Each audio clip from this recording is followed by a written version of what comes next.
The Highland Show has been in residence here at Ingliston since 1960, and one of the highlights for the farmers, apart from the livestock and their agricultural displays, is the beer tent to satisfy their thirst in the summer sunny afternoons we're having here.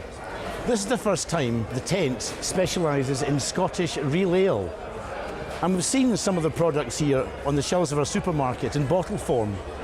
But let me assure you, when you get the chance to taste these real ales out of the tap, straight from the cask, you can sure tell the difference. The quality has just gone from strength to strength. Really, there's never been better. I don't think there's ever been such a good range of fascinating beers. We want people to know where to go and drink the products. So when you go into the bar there, you'll see that we have a very big mural with all the bars where you can go and drink the beers. Now, the bars have all been nominated by SIBA, the Society of Independent Brewers Association Scotland.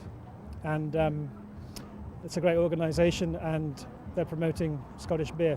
So tell me about the range of beers you have on display here and the rough diversity of where they're produced in Scotland.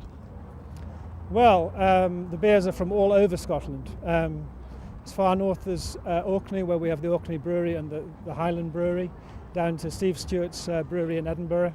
Fantastic range of beer. And are they quite diverse in terms of ranges and flavours? Oh, really extraordinary. Real ale, I'm not knocking lager at all. Lager is a very good, refreshing product. But real ale is tremendous in terms of the complexity, rather like wine. Well-kept real ale is really superb. You have to see that there's an obvious link between farming and beer.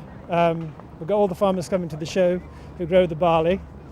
We've got the whole production process, basically, right the way from the field, right the way through to the bar, and obviously not leaving out the side of my business, which is pubs. We have the great pubs that you can buy the beer. The key thing about this event for me is very simply, I'm a publican. We've got great bars in Scotland and great bars that sell real ale, and we want people to enjoy the best of Scottish beer in the best of Scotland's bars. Having had a real pint, what could be better now than a real pie? I think I know exactly where to get one. We developed a pie that is a complete meal for one person, with enough carbohydrate and protein in it to create a full meal for one individual. We bought the best ingredients, main ingredients like beef and pork and so on that we could find locally, and then we developed the pastry in a very special way so that the strands of the pastry, it's a demi-puff pastry, rise upwards, which means that when you cook it, the fat is released and the pastry crisps up. So in effect, you've got a healthy, wholesome, locally produced product. Absolutely. Tell us about the variety of fillings you have here. There are 36 different fillings, some of which are seasonal. The problem is that once you start selling these products, if you create a new one, you have a problem taking the old one away because people like it. So the list keeps growing endlessly, and I don't know how many we're going to end up with, but it grows by about 10 or 15 a year. And what currently is number one top spot? Beef and mushroom. Aberdeen Angus beef and mushroom. And where do you get the mushrooms from? Mushrooms, I don't know. Nod from Ardnamurchan, it would appear.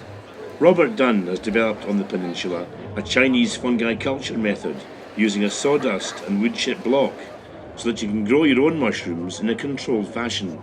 This was a method that was developed by the Chinese back in the 90s. They eat 6 million tons of shiitake every year. It's the second most eaten mushroom in the world after button mushroom.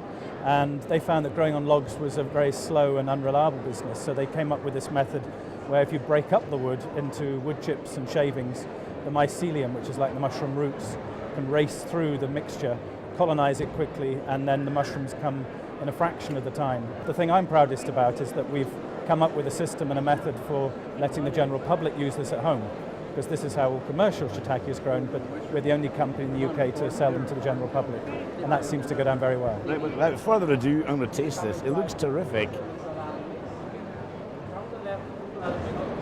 Quite strong, but absolutely delicious.